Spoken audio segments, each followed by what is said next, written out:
I killed my marriage with kindness, and my wife repaid me by f***ing another man in the woods. 18 years.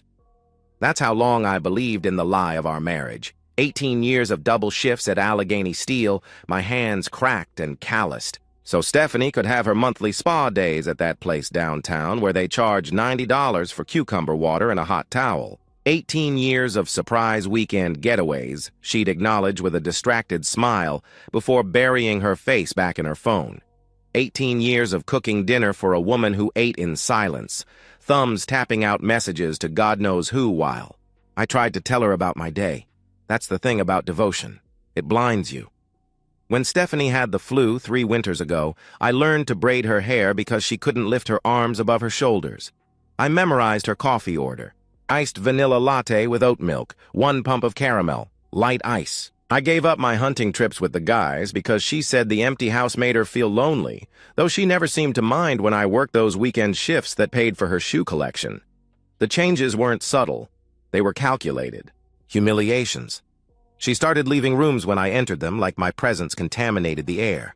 She'd roll her eyes when I told stories about work, once muttering under her breath, "Nobody cares, Eric," when I described saving a colleague from a serious machinery accident. The comments started small. "My friend Jen's husband just made partner at his firm," or "Sarah's husband takes her to New York twice a year," always followed by that sidelong glance that said, "And what have you done with your life?" Most nights I'd reach for her hand while we watched TV, and she'd let me hold it for exactly 30 seconds before suddenly needing to use the bathroom or check something in the kitchen. The intimacy died so slowly I barely noticed, and then, all at once, it was gone. "I'm just tired," she'd say, her nightly mantra for 6 straight months. When we did have intimacy, always initiated by me, always in the dark, she'd shower immediately after, scrubbing herself like she was removing evidence. I found the lingerie in her drawer last spring. Black lace with the tag still on. $100 scraps of fabric she never wore for me. Once, I came home early and caught her practicing different laughs in the bathroom mirror. Not her real laugh. I hadn't heard that in years, but something performative and musical, meant for someone else's ears. Still, I persisted. I bought her flowers on random Tuesdays. I left notes in her purse. I researched recipes she might like. I scheduled couples massages she'd cancel at the last minute. I renovated the master bathroom with the exact tiles she'd pointed out in a magazine. I kept trying because that's what you do when you love someone. You try until your hands bleed, and your pride is ground to dust. Last Friday, Stephanie announced her 3rd girls' night this month. She leaned against the kitchen counter, eyes fixed on her phone, smile not quite reaching her eyes. "Sarah's having us all over for wine and tapas," she said without looking up. "Don't wait up." She kissed my forehead that night like she was kissing a corpse. I should have known she was already planning my funeral. The GPS tracker was a small black rectangle, no bigger than a matchbox. I bought it with cash from a place called Electronic Solutions 2 towns over, where the guy behind the counter didn't ask questions and I didn't volunteer information. It slipped perfectly into the lining of Stephanie's favorite purse, the one she took everywhere, the Prada bag I'd saved for 6 months to buy her for our 15th anniversary. I became my wife's shadow. Every day, I'd use my bathroom breaks. At work, to check her location on my phone, watching the little red dot move across town, comparing her whereabouts with the stories she told me. I kept a composition notebook in my toolbox, documenting every lie in neat columns, what she said versus where she actually was. The methodical record-keeping kept me sane, transforming my hurt into something cold and analytical. The patterns emerged quickly. Her girls' nights always aligned with my late shifts. Her shopping trips to the outlet mall 40 minutes away often included unexplained stops at the Marriott downtown. And Sarah, the friend who supposedly hosted these gatherings, had posted photos from a Florida beach during 2 of Stephanie's alleged visits to her house. I lost myself in the investigation. I'd stare at the ceiling at night, Stephanie breathing softly beside me, and calculate driving distances between locations, trying to account for the missing minutes in her day. I'd check her mileage against the trips she claimed to take. I memorized her schedules and routines until I knew her movements better than she did. My obsession left physical marks. My work shirts hung loose where they'd once been tight across my chest. Dark circles formed permanent shadows under my eyes. I'd catch myself standing in the shower for 20 minutes, lost in scenarios and calculations, the water running cold. Then, I discovered she'd been researching divorce lawyers. I found the search history when she left her laptop open one morning, consultations with 3 different attorneys, all specializing in high-asset divorces. The next week, I noticed she'd been photographing our furniture, our appliances, even the tools in my garage. She was cataloging our assets. The coffee shop meeting confirmed everything. I took a rare personal day and followed her to Cornerstone Cafe, where she met a man in a charcoal suit who spread papers across the table while she nodded and took notes. Not her type physically, too old, too polished, but clearly her divorce attorney. They spoke for an hour while I sat across the street in my truck, taking photos with the zoom lens I'd bought for wildlife photography. My research became more sophisticated. I recorded her phone calls when I was supposedly at work, but actually sitting in the driveway. I discovered she'd been telling our friends that I was controlling, that I monitored her spending. I never did. That I had anger issues. I didn't. She was building a narrative where she was the victim, laying groundwork for sympathy when she eventually left me. The psychological toll crushed me from the inside out. I dropped 30 pounds in 2 months. I started keeping a bottle of Jack Daniels in my work locker. I'd find myself parked outside our house, unable to go in, imagining them together, Stephanie and whoever he was, laughing about the pathetic husband working double shifts to pay for their rendezvous. At night, I'd lie awake fantasizing about confrontations. Sometimes I'd imagine calmly presenting my evidence like a prosecutor, watching her crumble under the weight of her lies. Other times, the scenarios were darker, bursting in on them together, my rage finally finding its target. But always, some rational part of me held back, knowing that acting without complete information would only give her the upper hand. Then came last Thursday. Stephanie announced she was celebrating Sarah's promotion with the girls downtown. But as I watched the red dot on my phone, it bypassed the restaurant district entirely and headed toward the mountains, deep into the state forest where cell service barely reached. I followed that red dot into the darkness, knowing that whatever I found would either save my marriage or destroy us both. The mountain roads twisted like snakes, each turn taking me deeper into unfamiliar territory. My hands shook violently against the steering wheel, adrenaline flooding my system as I followed Stephanie's signal through the navigation app. Sweat beaded on my forehead despite the October chill, and twice I had to pull over when my vision blurred. The GPS led me to a gravel road unmarked on any map, barely visible between dense pines. The signal stopped moving at what appeared to be a small clearing about a mile ahead. I killed my headlights and parked a half-mile back, behind an abandoned hunting blind that would hide my truck from anyone traveling the road. The forest floor was soft and yielding under my steel-toed work boots, wet leaves muffling my approach. Each step required conscious effort. Part of me wanted to run back to my truck and drive until I crossed state lines, pretending I'd never seen the evidence mounting against my marriage. But I kept moving forward, guided by the faint glow of light through the trees ahead. The cabin materialized slowly, a modest A-frame with a wide porch and large windows, the kind of place wealthy people rent for authentic mountain experiences. A silver Audi was parked beside Stephanie's Lexus in the gravel driveway. I recognized that car. I'd seen it in the insurance company parking lot when I'd surprised Stephanie with lunch last summer. Dave Mitchell's car. The regional manager she'd mentioned casually over the years, always with that slight flush in her cheeks I'd chosen to ignore.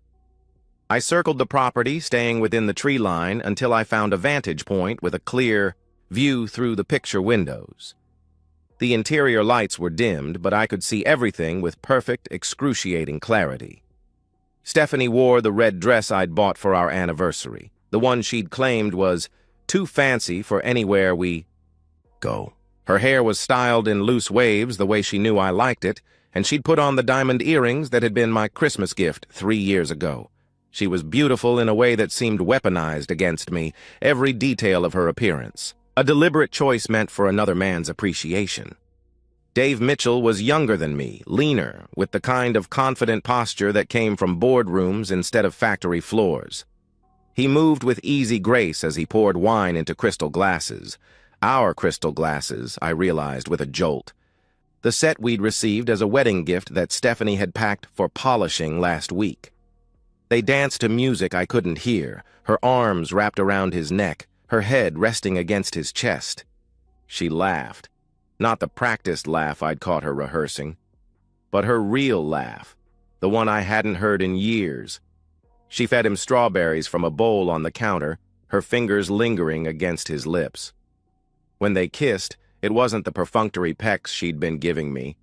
It was deep and hungry, her body melting into his with familiar ease, my chest constricted so tightly I couldn't breathe. The pain was physical. A vice crushing my ribs, acid burning up my throat, my pulse throbbing in my ears like a countdown to explosion. I tasted copper and realized I'd bitten through the inside of my cheek. Through the partially open window, their voices carried clearly in the mountain air. "Does he suspect anything?" Dave asked, his hands sliding down to the small of her back. Stephanie's laugh was brittle glass. "Eric? God, no. He's pathetic, still bringing me those cute little gifts, thinking he can fix whatever's wrong," she replied with casual cruelty. She shook her head. "He actually braided my hair when I was sick. Can you imagine? Like I'm a little girl at summer camp." Dave pulled her closer. "How much longer do we have to wait?" he whispered. "The papers are almost ready," she answered, tracing his jawline with her finger. "Once everything's filed, I'll get the house, half his pension, and enough alimony to make sure we're comfortable. I'll be free soon." "What about the Denver offer?" Dave asked. "Regional VP position. We could start fresh." Stephanie's response cut through me like a serrated blade. "I can't wait to start fresh somewhere he'll never find me," she purred. I sank to my knees in the wet leaves, my phone clutched in my hand as I mechanically recorded video of their betrayal. My finger hovered over 911. I imagined the satisfaction of watching police cruisers arrive, emergency lights painting the trees red and blue, their perfect evening shattered by handcuffs and questions. But some survival instinct stopped me. Breaking. Down that door would make me the villain in her carefully constructed narrative, the unstable, controlling husband who stalked his wife. In a divorce court, I'd be crucified. I'd lose everything. So I knelt there in the darkness, documenting my own destruction, forcing myself to watch as 18 years of marriage burned to ash before my eyes. When they moved to the bedroom, I finally turned away. There are some things even a dying man doesn't need to witness. I thought watching her betray me was the worst pain I'd ever feel. I was about to learn how wrong I could be. I didn't sleep. How could I? I sat at our kitchen table.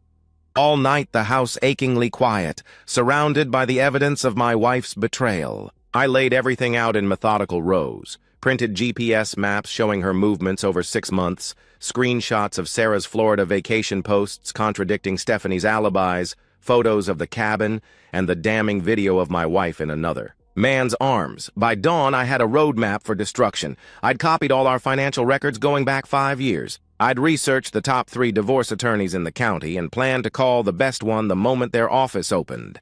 I'd even drafted an email to a private investigator, attaching video clips that would make my case irrefutable. But at 6:47 a.m., as the first gray light filtered through the kitchen blinds, my phone rang. The caller ID displayed Regional Medical Center. "Mr. Lawson?" A woman's voice, professionally neutral. "This is Nurse Chambers from Regional Medical. Your wife, Stephanie Lawson, has been admitted following an incident. She's in stable condition, but doctors have asked that you come in as soon as possible," she explained. My first reaction wasn't concern or fear. It was cold, detached curiosity. about whether I was about to become a widower. "What kind of incident?" I asked, my voice steady, a pause. "A domestic incident involving firearms. The police are here and would like to speak with you as well," she replied carefully. The regional medical center was a sprawling complex of beige buildings connected by glass walkways. I parked in the visitor's lot, my mind oddly clear. Whatever had happened at that cabin, whatever domestic incident had put Stephanie in the hospital, had nothing to do with me. I was merely an observer now, watching the final act of a play I hadn't written. A stocky man in a rumpled suit intercepted me in the lobby, flashing a detective's badge. "Mr. Lawson, Detective Ray Coleman, County Sheriff's Department. Let's talk before you see your wife," he said. He led me to a small consultation room with outdated motivational posters and the lingering smell of antiseptic. What he told me over the next 15 minutes sounded like divine justice served by someone else's hand. Sandra Mitchell, Dave's wife of 22 years, had been tracking her husband for months, just as I had been tracking Stephanie. She discovered the affair, found the cabin, and last night she decided that if she couldn't have her marriage, nobody would. Mrs. Mitchell arrived at the cabin around 2:30 a.m., Detective Coleman explained, checking his notes. According to her statement, she'd been planning this for weeks. She brought a .38 revolver registered in her name and a file containing evidence of the affair.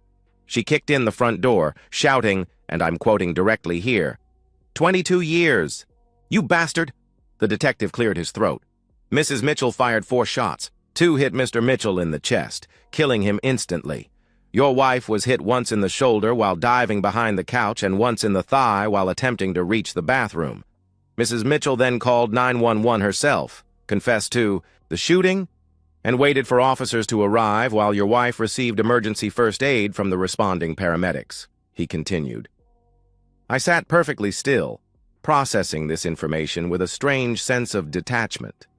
Another betrayed. Spouse had done my work for me. The symmetry was almost poetic. Sandra discovering the same betrayal, following the same cabin road, burning with the same rage I'd felt just hours earlier. But where I had chosen restraint, Sandra had chosen retribution. I need to ask, Mr. Lawson, the detective continued, studying my face carefully. Did you have any knowledge of your wife's relationship with the deceased? I measured my response carefully. I had suspicions recently. My wife has been distant, secretive about her whereabouts, I answered truthfully. I paused. I never met Mr. Mitchell personally. Technically true, though I omitted the fact that I'd been standing in the woods outside their love nest just hours before the shooting. And your whereabouts last night? He asked. Home. Alone, I replied. Also true. I'd driven straight back after witnessing their betrayal, the evidence of my tracking safely locked in my truck's glove compartment. The detective nodded, apparently satisfied. Your wife's injuries are serious but not life-threatening. She'll need surgery on her shoulder and the bullet fractured her femur. She's been asking for you, he informed me. I nodded, playing the role of the concerned husband. What happens to Mrs. Mitchell? She's in custody, charged with first-degree murder and attempted murder. Given her confession and the premeditated nature of the attack, she's looking at substantial prison time, he answered. I signed the necessary paperwork with mechanical precision. As the detective walked me toward Stephanie's room, I found myself oddly grateful to Sandra Mitchell. She had done what my better judgment had prevented me from doing. She had delivered justice with a clarity I couldn't have achieved. She was lying there broken and scared, expecting her husband to save her. She had no idea I was there to finish what Sandra started. The hospital room smelled of antiseptic and fear. Stephanie lay propped against white pillows, her face ghastly pale beneath the fluorescent lights. Monitors beeped steadily beside her, tracking the vital signs of a woman whose life was unraveling by the second. Her left arm was immobilized in a complex sling, and a bulky bandage covered her right thigh above the blanket. When she saw me, her face crumpled with relief. Tears immediately spilled down her cheeks as she reached for me with her uninjured hand. "Eric," she sobbed, fingers grasping desperately at the air between us. Oh, God, Eric, I thought I was going to die. She just came in shooting. There was so much blood. Dave didn't move. I tried to crawl away. Her words tumbled out in broken fragments, punctuated by gasping breaths. I remained standing just inside the doorway, hands in my pockets, watching her performance with clinical detachment. They died. Police said she was his wife, Stephanie continued, her voice rising hysterically. I didn't know, Eric. I swear I didn't know he was married. He told me he was divorced. She rambled desperately. I know about Dave, I said quietly, cutting through her lies like a blade. I know about the cabin. I know about everything. The words hung in the air between us. I watched comprehension dawn on her face. First confusion, then horror as she realized that her secret life had been exposed from two directions at once. What? She whispered, her outstretched hand freezing in midair before slowly withdrawing to clutch the blanket. What are you talking about? I tracked you, Stephanie. Just like Sandra tracked Dave, I replied calmly. I stepped closer, my voice low and controlled. I followed you to that cabin last night. I stood in the woods and watched you dance with him in that red dress I bought you.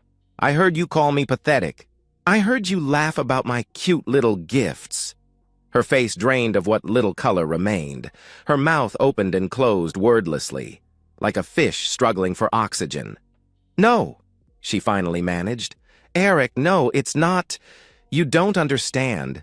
It was the first time I'd been there. Dave pressured me. I was trying to end it, she pleaded frantically. Stop lying, I commanded, my voice remaining eerily calm. I've been tracking your movements for months. I know about the hotel visits during your shopping trips. I know about the divorce lawyers you've been consulting. I know about the asset photos you've been taking. I have everything, Stephanie, everything. Her shock transformed into desperate pleading. She grabbed at my shirt with her good hand, fingers twisting in the fabric. Eric, please, I made a terrible mistake. I'll do anything to fix this. We can go to counseling, I'll quit my job, I'll never see anyone from the company. Again, she begged, tears streaming down her face, mascara trailing black rivers across her cheeks. Please don't leave me. Not now. Not like this. I gently removed her hand from my shirt and placed it back on the bed. I filed for divorce this morning.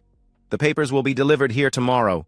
You should know that our prenuptial agreement contains an infidelity clause that protects all my assets and nullifies any claim to alimony, I informed her. Stephanie's pleading dissolved into stunned disbelief. What? She gasped. I've already changed the passwords to all our accounts. I've canceled your credit cards. The locks on the house will be changed by noon. I recited these facts with the same detached precision I'd used to document her betrayal. Since you're clearly in no condition to move your things immediately, I'll have them packed and placed in storage. You can contact my attorney when you're discharged.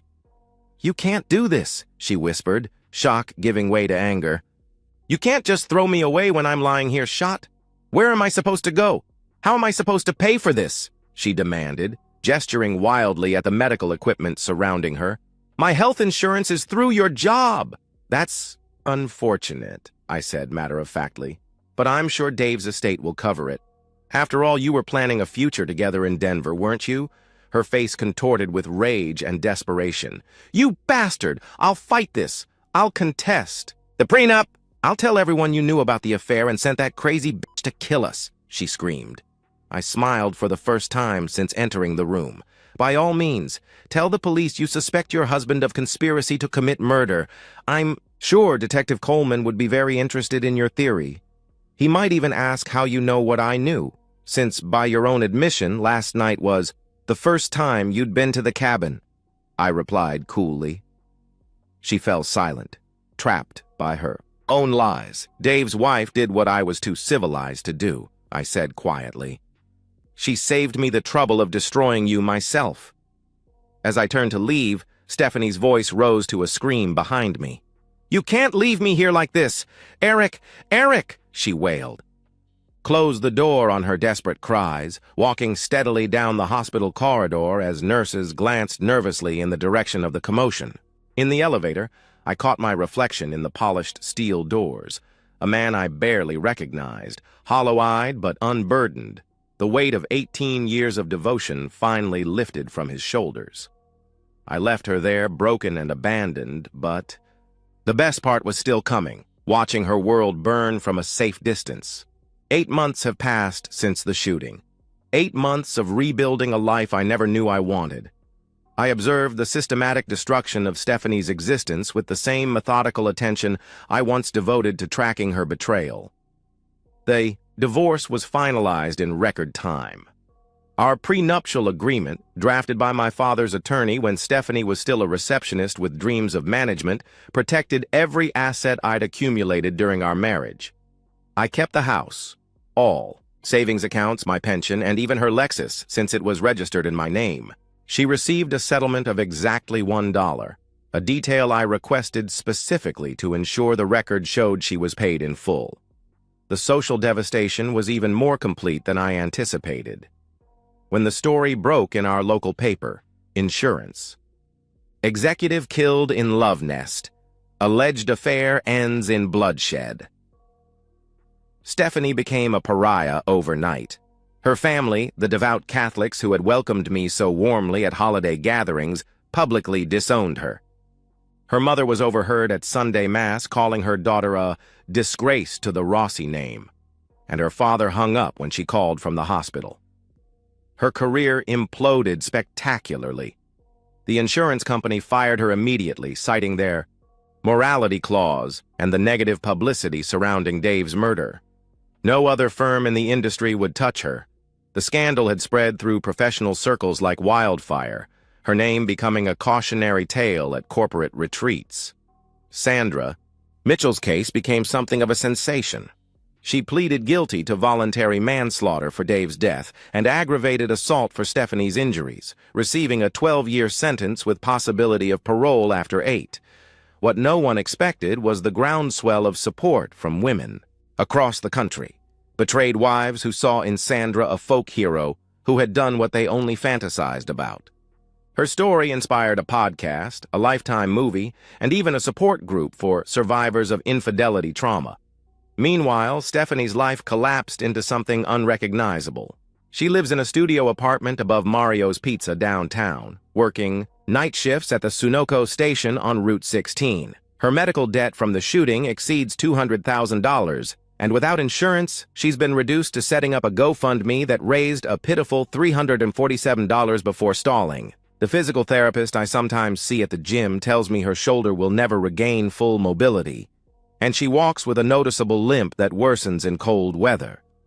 I kept the house but couldn't stand the ghosts it contained. I gutted it room by room, replacing everything she had touched. New furniture, new kitchen, new master bath with different tiles than the ones I'd so carefully matched to her magazine clippings. I painted over her preferred earth tones with cool blues and grays. I removed every photograph, every memento, every trace of our life together, until the house became a shell I could rebuild in my own image. At work, I accepted the foreman position I'd been declining for years, no longer needing the overtime that had funded Stephanie's lifestyle. My colleagues treat me with a respect tinged with caution, the man who survived both betrayal and scandal with his dignity intact. My neighbors nod appreciatively when I mow my lawn or shovel my driveway, the daily routines of a man who needs nothing more than his own company. Sometimes, late at night, I think about how Sandra Mitchell and I are connected by the same wound, the same rage, the same broken trust. I wonder if, in another life, we might have recognized that connection before it led to bloodshed. But that thought passes quickly. What happened at the cabin was justice of a sort. I never had the courage to deliver myself. I didn't need to destroy Stephanie. She destroyed herself. Sandra Mitchell simply lit the fuse, and I had the good sense to stand back and watch the explosion from a safe distance. In the silence of my rebuilt home, I've found an unexpected peace. I no longer look for lies in casual conversations or search for betrayal in ordinary absences.